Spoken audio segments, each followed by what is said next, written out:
اسلامی تاریخ۔ بعثت نبوی کے وقت دنیا کی حالت۔ انبیاء سلف کے زمانے میں معلوم ہوتا ہے کہ کسی ایک قوم، کسی ایک بستی میں برائی کو بھلائی سمجھنے لگنا عام ہوتا تھا اور باقی دنیا ایک حد تک گوارا کرنے کے قابل کردار رکھتی تھی، اور نبی بھی خاص مقام کے لیے روانہ کیے گئے۔ اب دیکھنا یہ ہے کہ عہد نبوی کے آغاز پر دنیا کے کس کس ملک میں مصلح کی ضرورت تھی۔ ایک ہی آدم و حوا کی اولاد ہونے کے باوجود روز افزوں پھیلنے والی نسل انسانی قدیم زمانے میں ذرائع معیشت کی ضرورتوں سے جب اپنوں سے بچھڑتی اور رشتہ داروں سے دور کسی دوسری جگہ جا بستی تو اپنے مرکز سے تعلق رکھنے کی ضرورت یا موقع کم ہی پیش آتا تھا۔ ایک تو ذرائع نقل و حمل بہت کم تھے، دوسرے ہر مقام پر اپنی ضرورتوں کے لیے جو زیادہ تر غذا، لباس وغیرہ پر مشتمل ہوتی خود اکتفا ہوتا۔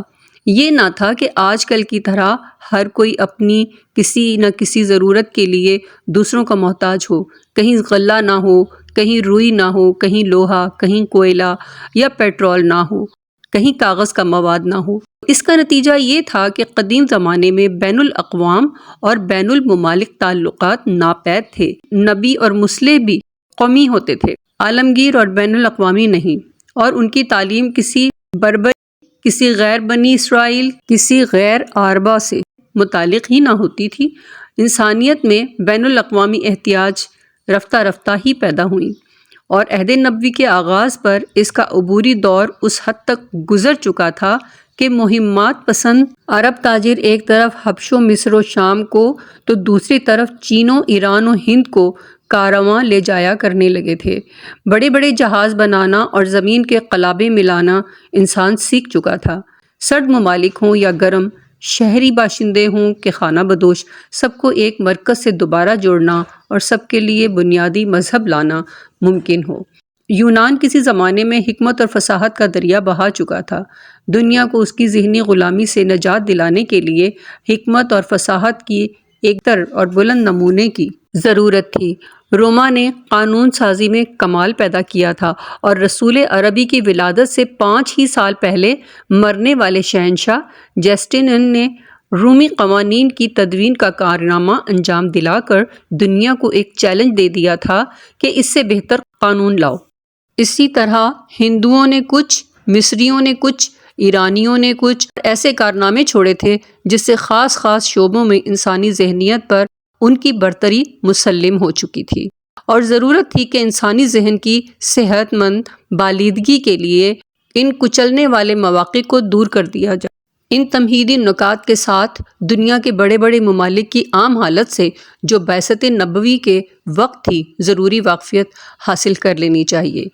چین نے اقصائے مشرق میں اپنی صلاحیتوں کے معراج کمال کا مظاہرہ اپنے مصلح کنفیوشیس 549 سے 551 تک کی صورت میں کر دیا تھا۔ عہد نبوی کے آغاز پر وہاں عجیب حالت تھی۔ کنفیوشی نظام پارا پارا ہو چکا تھا۔ ہند کا بدھ مت وہاں گھسنے اور ایک عبوری دور پیدا کرنے کا باعث بنا ہوا تھا۔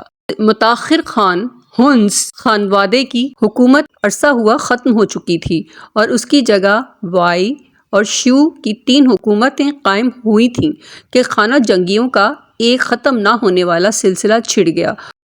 ہسیونگنوں اور تبت والوں کے حملے بھی تھے۔ عرصہ دراز کے افتراق کے بعد خانوادہ سوئی 589 سے 618 30 سال کے قلیل عرصے کے لیے ملک میں بہت کچھ وحدت پیدا کی، مگر ہجرت نبوت سے 2 سال پہلے ہی اس کا خاتمہ ہو گیا۔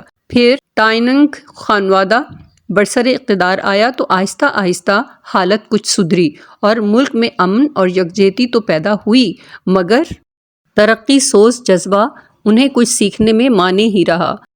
تفصیلات انسائکلوپیڈیا برٹانیکا وغیرہ کے مطابق ہند میں 1000 سال قبل مسیح آریہ قبائل آ گھسے تھے۔ جات پات کے نظام، مظاہر پرستی کی سطحیت کے ساتھ کروڑوں دیوتاؤں کی ایجاد، رہبانیت، ترک دنیا کو انسانیت کا کمال سمجھنے کا جذبہ اور ہر طرح کی چیزیں اسے پوری انسانیت کے اجتماعی زندگی کی خدمت کے ناقابل بنا چکی تھیں۔ کنفیوشیس کے ہم عصر زمانے میں گوتم بدھ نے برہمنوں کی مراسم پرستی کے خلاف احتجاج کر کے ایک دوسری انتہا پسندی کی تعلیم دی۔ علاج صحیح تھا، مگر ظاہر ہے کہ وہ عارضی ضرورتوں کے لیے تھا۔ چند دن وہ پھلا پھولا، مگر ایک تو معتدل حالات کے لیے اس میں ٹھوس بنیادیں نہ تھیں، دوسرے بدھ مت اور برہمنیت کی کشش ایک دوسرے پر عارضی فتح کے بعد بالآخر بدھ مت کو بڑے مظالم کے بعد ہند سے خارج کر دینے کا باعث بنی۔ عہد نبوی سے پہلے ہند پر وسط ایشیا کے سفید خان ہنس خانوادے کی حکومت تھی، مگر ولادت نبوی سے 5 سال پہلے 565 میں دریائے جیجوں پر اس حکومت کو شکست ہوئی تو ہند پر سے بھی اس کا تسلط جاتا رہا۔ پھر تھانسیر کے راجہ کا چھوٹا بیٹا ہرش زمانہ 606 تک اور 606 سے 48 شمالی ہند کا مالک بنا۔ آسام، بنگال، نیپال، مالوا، گجرات، کاٹھیا واڑ وغیرہ رفتہ رفتہ فتح کیے، مگر 610 میں ہجرت نبوی سے کچھ پہلے اس نے دکن کا رخ کیا تو چلوکیا خاندان کے راجہ پلی کے سن دوم نے اسے دریائے نرمدا پر شکست دے دی۔ اس کی اولاد نہ تھی، اپنی رعایا کو اس نے آرام طلب بنا لیا تھا۔ اس کی موت کے ساتھ اس کی شہنشاہی کا خاتمہ ہو گیا اور پھر صدیوں تک تباہ کارانہ خانہ جنگیاں ہوتی رہیں۔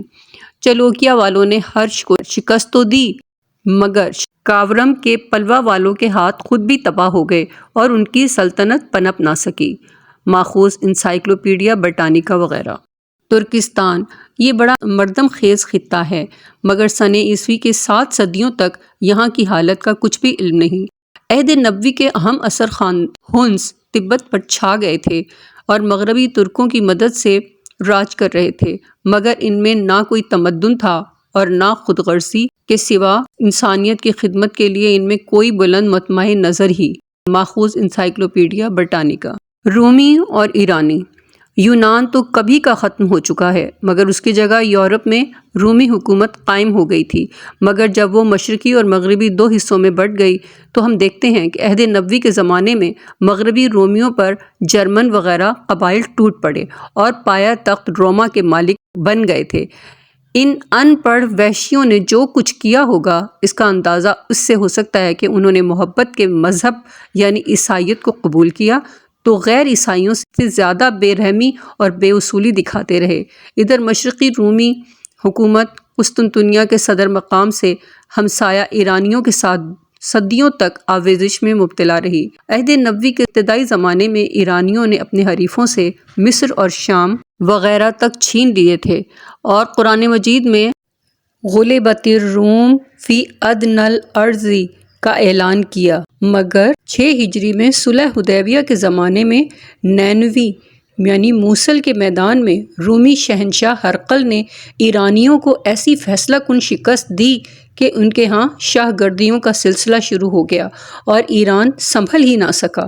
قسطنطنیہ کے رومی بازنطینی اس فتح سے کیا فائدہ اٹھاتے جبکہ صدیوں کی بیرونی جنگوں نے ایک طرف ملک کو تباہ و تاراج کر دیا تھا تو دوسری طرف مذہبی فتنے بھی ان کے ہاں ناقابل بیان تھے، اور ہر فرقہ اس قدر تنگ نظر تھا کہ دوسرے پر اتنے مظالم کرتے رہے کہ جب حکمران فرقے سے مسلمانوں کی جنگ ہوئی تو دوسرے فرقے کے عیسائی دل و جان سے ان اجنبی غیر مذہب والوں کو خوش آمدید کہتے اور ان کو مدد دیتے رہے، اور مسلمانوں کے ماتحت رہنا ان کو غیر فرقے کے عیسائیوں کے ماتحت رہنے سے کہیں زیادہ اچھا معلوم ہوتا تھا۔ انحطاط و زوال و روما۔ مؤلف گبن۔ یہی حال ایران کا تھا۔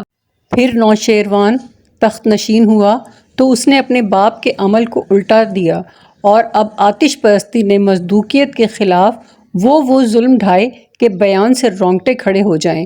اسی زمانے میں رسول اکرم صلی اللہ علیہ وسلم کی ولادت ہوئی۔ جیسا کہ ہم نے دیکھا، رومیوں نے ایرانیوں کو کچھ ایسی زخ دی تھی پنپ نہ سکے۔ کرسٹین سین ساسانی۔ حبش بھی کافی بڑا علاقہ ہے۔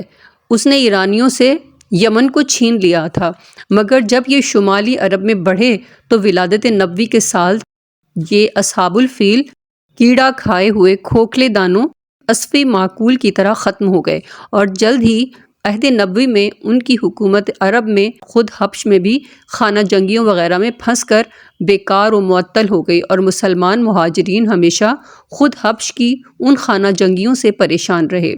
الغرض اس زمانے میں جدھر دیکھو دنیا میں تباہی اور فتنہ اور فساد ہی تھا، کو کچھ ایسی زک دی تھی کہ وہ پنپ نہ سکے۔